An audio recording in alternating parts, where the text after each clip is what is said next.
आज भी बहुत सारी ब्लू चिप्स कंपनी जैसे कि पीएसओ, ओजीडीसी और पेटीएम, इनके एक शेयर की कीमत चिकन टिक्का के प्राइस से भी कम है। So what are you waiting for? आज ही पाकिस्तान स्टॉक मार्केट में अपना अकाउंट खुलवाइए और इस शानदार मौके का भरपूर फायदा उठाइए। अरे अरे, चिकन टिक्का बाद में खा लेना, पहले अपने फ्यूचर को फाइनेंशियली सिक्योर तो कर लो और जल्दी से पीएसएमयू को ज्वाइन करें और मैसेज करें, क्योंकि मैं पीएसएमयू के प्लेटफॉर्म पर आपका वेट कर रही हूँ।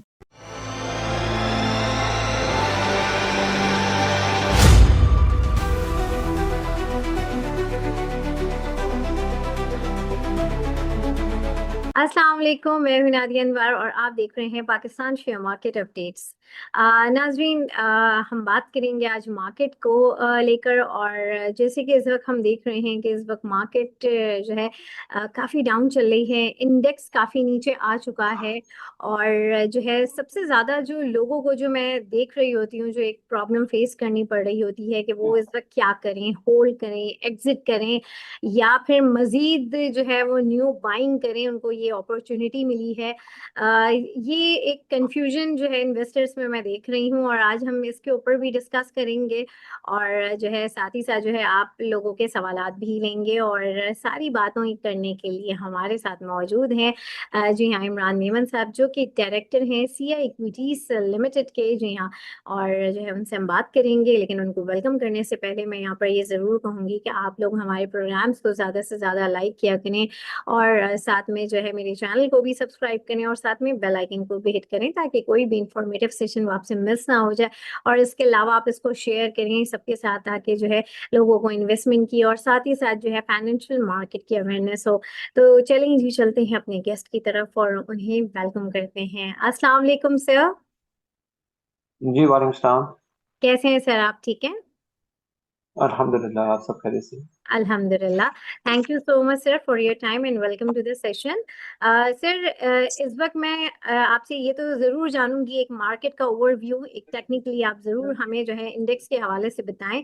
और साथ ही साथ जैसे कि मैंने स्टार्ट में कहा कि इस वक्त जो इन्वेस्टर्स हैं उनकी ये बड़ी एक क्यूरीज हैं कि जो है इस वक्त क्या किया जाए, क्या एग्जिट कर देना चाहिए या फिर होल्डिंग बरकरार रखनी चाहिए या फिर जो है इस वक्त क्या स्ट्रैटेजी उस वक्त जो है इन्वेस्टर को जो है लेनी चाहिए मार्केट को देखते हुए, या फिर इस वक्त मजीद बाइंग अपॉर्चुनिटी है, एवरेज कर लेना चाहिए।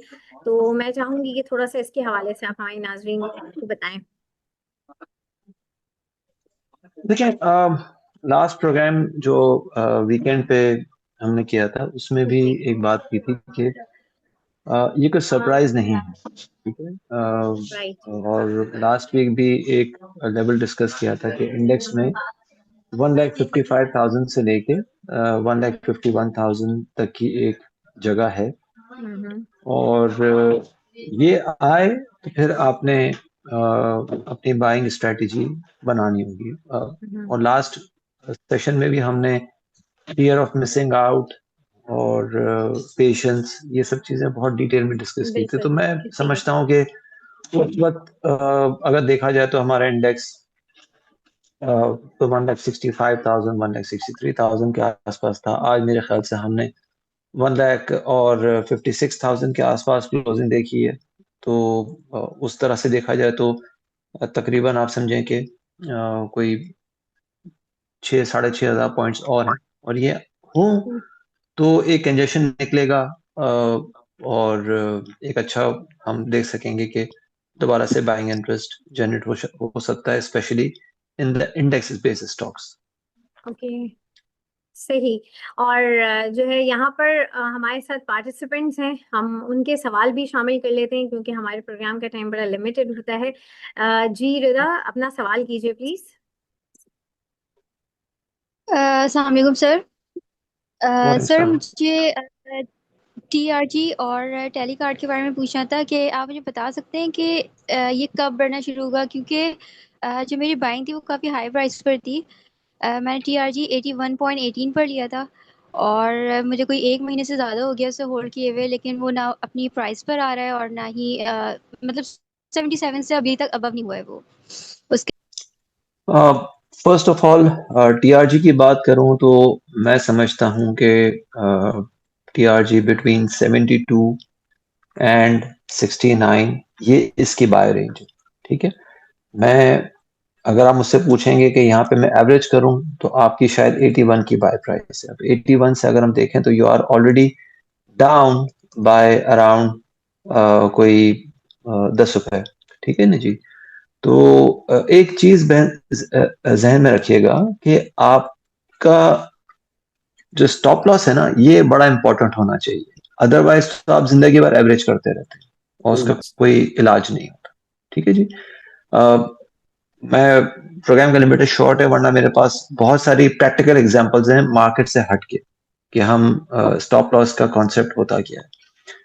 तो बहरहाल stop loss is a very important tool, उसको आप अप्लाई कीजिए और ये देखिए कि आपको अगर TRG 81 पे लिया था तो ऑब्वियसली आप उसको टारगेट कर रहे होंगे 100, 150, यानी कि तकरीबन डबल आप उसको टारगेट कर रहे होंगे। तो अगर डबल टारगेट कर रहे हैं तो कम से कम 20% का जो डाउन है वो आपका स्टॉप लॉस होना चाहिए।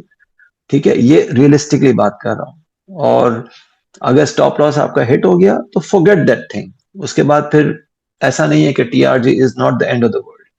आपके पास 750 के करीब और स्टॉक्स हैं, तो उनको देख लीजिए। ठीक है, स्टॉप लॉस की आपने कहा कि टाइम कम है, बट मैं चाहूंगी कि थोड़ा सा जो है आप स्टॉप लॉस के हवाले से जरूर बताएं। बट मुझे ऐसा फील होता है कि इस वक्त जो मार्केट का सिनेरियो चल रहा है उसमें बहुत जरूरी है स्टॉप लॉस की जो है स्ट्रैटेजी के हवाले से हम बात करें और थोड़ा सा जो है हमारे जो इन्वेस्टर्स उनको पता हो कि कहाँ पर। तो मैं जरूर चाहूंगी कि थोड़ा सा आप इसको एक्सप्लेन करें। अच्छा नादिया, मैं थोड़ा सा ना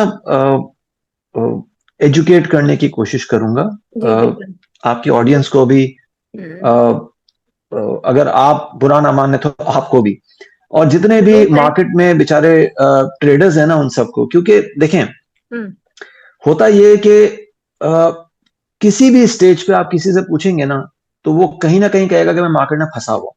ये टर्म जो फंसे होने की टर्म है ना, ये बड़ी अफसोसनाक टर्म होती है। आई मीन एक मार्केट जिसने पिछले 3 सालों में आपको तकरीबन कोई कम से कम भी 300% का गेन दिया है, इंडेक्स के हवाले से बात अगर करूं तो। ठीक है, और अगर स्टॉक्स की बात करूं तो बहुत सारे स्टॉक्स ऐसे हैं जिन्होंने 10 टाइम्स भी गेन दिया है, लेकिन उसके बावजूद भी हम ये कह रहे होते हैं कि हम मार्केट में फंसे हुए हैं, हम क्या करें, हमारा पैसा डूब गया। ये गलत बात है। ये मैं समझता हूं कि ये फर्स्ट ऑफ ऑल अल्लाह ताला की नाशुक्राई है, first of all. Second of all, market में काम करने का बिल्कुल कोई सही तरीका नहीं है, क्योंकि आप आते हैं मार्केट में एक कैसीनो मेंटेलिटी को लेके। कैसीनो मेंटेलिटी का मतलब क्या होता है? कैसीनो मेंटेलिटी का मतलब ये होता है कि आप आते हैं 1 का 10 करने के लिए, और अफसोस की बात यह है, रियलिस्टिक बात यह है कि मार्केट में कभी भी 1 का 10 नहीं होता। किसी भी कैसीनो में आप जाइए, किसी भी कैसीनो की हिस्ट्री उठा के देखें, वो लोग वहां पे यही कह रहे होते हैं कि नेट बेसिस पे हमने लूज किया है। क्यों? क्योंकि जब उनका प्रॉफिट होता है तो उस प्रॉफिट को निकालते नहीं है, उस प्रॉफिट को एंजॉय नहीं करते, बल्कि वो कहते हैं कि मैं अपनी बेगम की ज्वेलरी बेच के ले आऊं, मैं मार्केट में मैं अपनी गाड़ी बेच के ले आऊं, अगर मेरे पास एक्स्ट्रा घर है तो वो बेच के ले आऊं। और फिर होता ये है कि वो बेचारे खुद किराए पे रहना शुरू कर देते हैं। तो this is a very bad approach. इस अप्रोच को जहन से निकालें। एंड स्टॉप लॉस की जहां तक आपने बात की ना, ये टाइम जो इस वक्त मार्केट में है, या कभी भी मार्केट में एक लीन पीरियड होता है या करेक्शन का पीरियड होता है, वो स्टॉप लॉस लगाने का नहीं होता। वो आपके स्टॉप लॉस हिट हो चुके होते हैं उस वक्त। वो तो फिर ये होता है कि अब आपको न्यू बाइंग के लिए एंट्री कहां लेनी है उसका आप सोचें। स्टॉप लॉस तो आपने लगाना है उस वक्त जब मार्केट ऊपर जा रही है। आप समझ रही हैं? जब आपने बाइंग की और चीज ऊपर आना शुरू हो गई, उस वक्त आप स्टॉप लॉस लगाएं, और स्टॉप लॉस इस तरह से लगाएं कि आपके ऐसे लेवल पे स्टॉप लॉस हो कि आपको आपकी बाइंग प्लस जो कमीशन प्लस जो टैक्सेस वो मिलाने के बाद जो आपकी कॉस्ट है, उस कॉस्ट से थोड़ा सा ऊपर आपका स्टॉप लॉस होना चाहिए कि खुदा ना खासा मार्केट ने यहां से रिवर्सल लिया तो मेरी पोजीशन प्रॉफिट में क्लोज होगी, मेरी पोजीशन लॉस में क्लोज नहीं होगी। ये बहुत इंपॉर्टेंट है। ठीक है जी। अब आप अगर स्टॉप लॉस की बात करते हैं तो मार्केट तो आपके स्टॉप लॉस वैसे ही हिट कर चुकी है। 90% of the cases, 90% of the audience जो इस वक्त यहाँ बैठी भी है या शायद बाद में इस वीडियो को देखने के बाद कमेंट्स भी देगी, वो सारे के सारे वो लोग होंगे जिनके स्टॉप लॉस हिट हो चुके हैं। सही। और वो स्टॉप लॉस हिट नहीं हुए बेसिकली उन्होंने अपने प्रॉफिट्स को एंजॉय नहीं किया, इंस्टेड अपनी पोजीशंस को मजीद बढ़ाया और फिर वो कहते हैं कि हम फंसे हुए। तो उसमें मार्केट का कोई कसूर नहीं है, मार्केट तो अपनी तर्ज पे चल रही है, मार्केट तो बहुत अपनी ब्यूटी के हिसाब से चल रही है। सिर्फ आपको देखना ये कि भाई मैं उसमें कहां खड़ा हूं। आप देखें ना, अगर मैं दुबई की बात करूं, शेख जायद रोड पे डिफरेंट पोर्शंस हैं। एक पोर्शन ऐसा है कि आपको जो स्पीड लिमिट है वो 110 की है, आगे जाके एक स्पीड लिमिट 140 की हो जाती है, लेकिन वो स्पीड लिमिट है। इसका मतलब ये नहीं है कि आपने 110 से ऊपर गाड़ी चलानी है। अब अगर मैं 110 से ऊपर गाड़ी चला रहा हूं और मुझे स्पीड कैमरा ने पकड़ लिया, मेरी तस्वीर खींच ली और मुझे ऑनलाइन जो है वो चालान आ गया और मैं पे गालियां दूं कि दुबई की गवर्नमेंट जो है वो मुझे लूट रही है और मेरे साथ जुल्म कर रही है, तो ये गलत बात है, क्योंकि मैंने अपनी स्पीड को जो है वो ब्रीच किया, अपनी स्पीड लिमिट को ब्रीच किया। It is my fault, it is not the fault of the government. बिल्कुल बिल्कुल बिल्कुल सही सर, आपने बड़ा अच्छा एक्सप्लेन किया बिल्कुल। और इसी के साथ ही यहाँ पर हमारे साथ पार्टिसिपेंट्स हैं, दे वर वेटिंग। तो जी साद अपना सवाल कीजिए, साद हुसैन। अस्सलाम वालेकुम सर। अच्छा, ये पूछना था कि वालेकुम सलाम। पीटीसी और बीओपी की जो है ना, मुझे ट्रेडिंग रेंज बता दें कि इसको किधर बाई करना चाहिए और किस रेंज में इसको ट्रेड करना चाहिए। और नंबर 2, सर कल जब हॉस्पिटल का जी रिजल्ट आया तो क्या ये राउंड स्टोरी बन गई है कि नहीं, मकसद है इसका बेहतर नतीजा आया क्या है, आप इसको कैसा देखते फर्स्ट ऑफ ऑल तो सर पीटीसी मेरे हैं? मेरे हिसाब से अगर आपके पास पीटीसी है तो आप ये जहन में रखें कि 3350 should be your stop loss. अगर आप नई बाइंग का भी सोच रहे हैं तो 3350 should be your stop loss. वो लेवल अगर ये ब्रेक करता है तो ये 25 तक आ सकता है, एंड 25 इज द लेवल जो कि टेक्निकली इसकी करेक्शन को कहीं कंप्लीट करेगा। इस वक्त पीटीसी में मेरे ख्याल से बाइंग नहीं बनती। ठीक है जी, जैसे मैंने कहा कि अगर आपने बाइंग करनी है या बाइंग का आपका ऑलरेडी बाइंग है तो 3350 should be your stop loss. For हैस्कॉल, हैस्कॉल आपने ये अर्ज किया कि हैस्कॉल का रिजल्ट आया, ये टर्न अराउंड स्टोरी है। नादिया इस बात की गवाह है कि 1 महीने पहले जब हैस्कॉल 8 रुपए पे और 7 रुपए पे ट्रेड कर रहा था, इसी चैनल पे मैंने कहा था कि हैस्कॉल इज द टॉप पिक, इसको आप बाय करें। उस वक्त लोगों ने कमेंट्स दिए थे कि इमरान कचरे स्टॉक बताता है। आज इसके रिजल्ट के ऊपर आप मुझसे पूछ रहे हैं कि इसमें टर्न अराउंड स्टोरी है, तो ये क्या क्या कचरे वाली एलिमेंट निकल गया इसमें से? पॉइंट सारा का सारा ये है कि एक चीज अगर 8 रुपए से 16 रुपए 17 रुपए हो चुकी, वहां उसकी बाइंग नहीं बनती, वहां उसका प्रॉफिट टेकिंग बनती। ठीक है ना जी। अब आपने अगर बाय करना है तो अच्छी बाय के लिए आपको तकरीबन 14.5 का इंतजार करना चाहिए। उससे ऊपर ऊपर आपने जो करना है वो आप अपने एक बड़ा रिस्क आप लेंगे तो आप छोटा स्टॉप लॉस रख के काम करें, इस तरह से जी। सही, बहुत शुक्रिया सर, थैंक यू। बहुत शुक्रिया। अच्छा जी, यहाँ पर बहुत सारे लोग जो है कमेंट में पूछ भी रहे होते हैं कि किस तरीके से जो है हम ये मीटिंग ज्वाइन कर सकते हैं। तो मीटिंग ज्वाइन करने के लिए बहुत सिंपल है, डिस्क्रिप्शन पे जाएं, हमारे व्हाट्सएप चैनल का लिंक है, आप वो ज्वाइन कर लें, हमारा चैनल ज्वाइन करें, ताकि जो है आप न्यूज़ वगैरह से भी अपडेट रहें। और साथ ही साथ जो है किस जो लिंक वगैरह शेयर हो रहे होते हैं प्रोग्राम्स के, वो भी वहीं पे हो रहे होते हैं, तो वो आप ज्वाइन कर सकते हैं। अच्छा जी, यहाँ पर अता जैनी साहब अपना सवाल कीजिए। मेरा मेरिट खरीदा हुआ है तकरीबन 1 सितंबर को 14.5 रुपए का। काइंडली उसके लिए मुझे गाइड करना और GCWL के बारे में। मेरिट जी आपने 14.5 का लिया हुआ है, थोड़ा सा महंगा ले लिया है भाई। आई एम सॉरी अगर ये मैं आपसे बात कर रहा हूँ, लेकिन थोड़ा महंगा ले लिया है। इसकी अच्छी बाय जो बनती है वो तकरीबन 11 रुपए के आसपास बनती है। यहाँ पे मैं नहीं समझता कि इसकी कोई अच्छी बाय फिलहाल नजर आ रही है। अगर आपके पास होल्डिंग ऑब्वियसली है तो आप 12 रुपए 30 पैसे पे अपना स्टॉप लॉस रख लीजिए, क्योंकि ये लेवल अगर खुदा ना खास्ता टूटता है तो ये 11.5 से लेके तकरीबन 10 रुपए 30 पैसे तक आ सकता है, 10 रुपए 15 पैसे तकरीबन आ सकता है। 10 रुपए 15 पैसे की जो रेंज है वो एक अच्छी इसमें बाइंग दिखा सकती है। सही, बहुत शुक्रिया जी। मुकीत साहब अपना सवाल करें। GCWL जी सॉरी, GCWL, ओके। GCWL मैं समझता हूं कि तकरीबन 15 रुपए 80 पैसे तक कहीं आ सकता है ये। ठीक है जी, और 15 रुपए 80 पैसे पे अगर ये होल्ड करता है तो ठीक है, लेकिन अगर ये होल्ड नहीं करता तो इसकी जो फाइनल सपोर्ट है वो तकरीबन जो जिसका हम कह सकते हैं कि वहां पे करेक्शन कंप्लीट हुई है, that level can be 19 rupees and 13 rupees and 30 पैसा। इस वक्त जैसे मैंने कहा कि ये एक धोखा देने के लिए बाउंस दे सकता है, लेकिन वो बाउंस मैक्सिमम शायद 19 रुपीज 40 पैसे तक होगा। तो अगर आपने एग्जिट प्लान बनाना है अपना, तो आप 19 रुपीज 40 पैसा को जहन में रख सकते हैं कि ये मेरा एग्जिट प्लान बन सकता है। और अगर स्टॉप लॉस लगाना है तो your stop loss should be at 17 rupees and 70 पैसा। जैसे मैंने बताया कि ये लेवल इस वक्त जो इसकी करेक्शन है वो तकरीबन 15 रुपए 80 पैसे से लेके 13 रुपए 30 पैसे तक हो सकती है। ये रेंज जो है ये तकरीबन 2-2.5 रुपए की रेंज जो है, ये इसकी ऐसी रेंज है जहां पे अक्यूमुलेशन आप स्टार्ट कर सकते हैं। अक्यूमुलेशन का मतलब ये है कि आपके पास अगर 1 लाख शेयर लेने की गुंजाइश है तो आप 50,000 वहां पे लें 15 रुपए 80 पैसे के आसपास, और बाकी 50,000 जो है वो अगर ये मजीद नीचे आता है तो वहां पे ले लीजिएगा। सही, बहुत शुक्रिया। अच्छा सर, अब जो है मुझे बताएं कि कल की मार्केट को कैसा आप देख रहे हैं। कल फ्राइडे है, रोल ओवर वीक का लास्ट वीक भी है, क्या लग रहा है यही मोमेंटम कंटिन्यू रहेगा?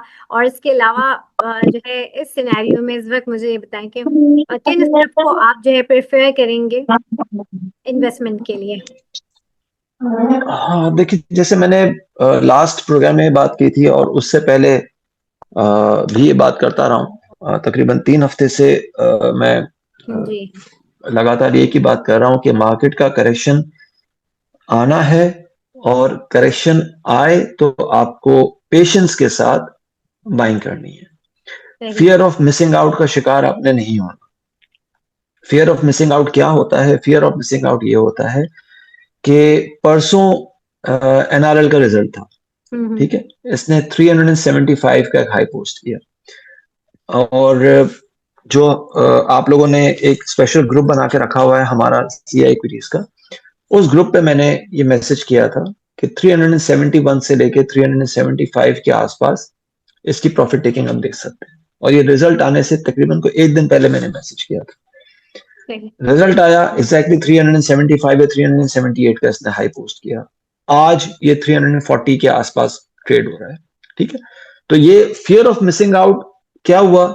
फियर ऑफ मिसिंग आउट ये था कि परसों रिजल्ट आया, आउटस्टैंडिंग रिजल्ट था, ठीक है जी, और ये था कि पहले तो उसके लॉसेस होते रहते, अभी एकदम से 12-12.5 रुपए की इसकी अर्निंग आ गई है, तो ये हाथ से निकल ना जाए। लोग इसमें एंट्री लोगों ने ली, और वहीं उसी दिन लोगों को उस फियर ऑफ मिसिंग आउट का रिजल्ट नजर आ गया कि फियर ऑफ मिसिंग आउट होता क्या है। वो उस फियर में उन्होंने एंट्री ली और बेचारे फंस गए।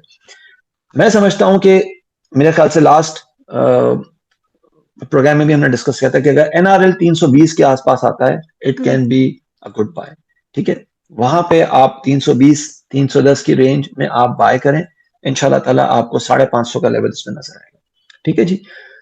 इसी के साथ साथ अगर मैं इंडेक्स की बात करूं तो इंडेक्स में भी मैं यही बात कर रहा हूं कि 1,55,000 से लेके 1,51,500, ये जो 4-4,500 पॉइंट्स की रेंज है ना, ये है वो रेंज जहां पे हम करेक्शन को कंप्लीट होता हुआ देख सकते हैं। ओके और टाइम स्केल के हिसाब से मेरे ख्याल से शायद 3 दिन पहले या 4 दिन पहले मैंने आप लोगों ने एक ग्रुप हमारे लिए डेडिकेट किया हुआ है, उसमें भी मैंने छोटा सा 2-3 मिनट का एक वीडियो मैंने शेयर किया था, एक वॉइस नोट भी शेयर किया था कि टाइम साइकिल्स के हिसाब से नवंबर के 3 या 4 तारीख तक हम ये लेवल हिट होता हुआ देख सकते हैं। उससे पहले हो जाए वेल एंड गुड, वरना टाइम साइकिल के हिसाब से ये रेंज है जो हम देख सकते हैं, और नवंबर के 3 या 4 तारीख के बीच में या इफेक्टिवली नवंबर के फर्स्ट वीक में हम ये रेंज होते हुए देख सकते हैं। ये रेंज आएगी, आपको अच्छी बाइंग अपॉर्चुनिटी मिलेगी, तो wait for the dip and patience के साथ, ठीक है जी। तो जैसे मैंने बताया कि एनआरएल, मैंने बताया कि ये एक अच्छा आपको जो है वो प्रॉफिट दे सकता है, प्रोवाइडेड कि आप उसको डिप पे बाय करें। इसी तरह से डीएफएमएल मैं तकरीबन 28 रुपए 26.5 रुपए की रेंज में मैं बता रहा था कि ये इसकी अच्छी बाइंग रेंज है, इस वक्त 26.5 पे ट्रेड कर रहा है, इसको आप देख सकते हैं। इसका टारगेट बनता है तकरीबन को 35 रुपए का, तो अब हिसाब लगा लें कि अगर 26.5 से 35 की हम बात कर रहे हैं तो तकरीबन को 30% के आसपास इसका गेन बनता है, जो कि आपको ये दे सकता है तकरीबन महीने 1.5 महीने। टीआरजी इज अनदर स्टॉक जिसको आप देख सकते हैं, अगेन उसका जो रेंज है वो मैंने अभी आपके साथ शेयर कर ली थी। Telecard is also a good stock, लेकिन अगेन वो आपने डिप का इंतजार करना है। डिप आए तो टेलीकार्ड TRG, DFML, जिस तरह मैंने बताया, NRL, ये 4 अच्छे स्टॉक्स हैं। 5वां अच्छा स्टॉक है PRL को भी आप देख सकते हैं, लेकिन प्रोवाइडेड जैसे मैंने कहा कि ये डिप आए तो चढ़ती मार्केट में बाय करने का फिर यही होता है कि लोग फिर यही Stuck हो पूछ रहे होते जाते हैं कि हम सेल करें या एवरेज करें, वो फिर उसका फायदा नहीं होता। बिल्कुल ऐसे ही। बिल्कुल, बहुत शुक्रिया सर इमरान आपका, थैंक यू सो मच। और जितने भी पार्टिसिपेंट्स थे आप लोगों का भी बहुत शुक्रिया। और नाज़रीन यहाँ पे मैं लूँगी इजाज़त, इंशाल्लाह आप लोगों से फिर मुलाकात होगी, तब तक के लिए अल्लाह हाफ़िज़।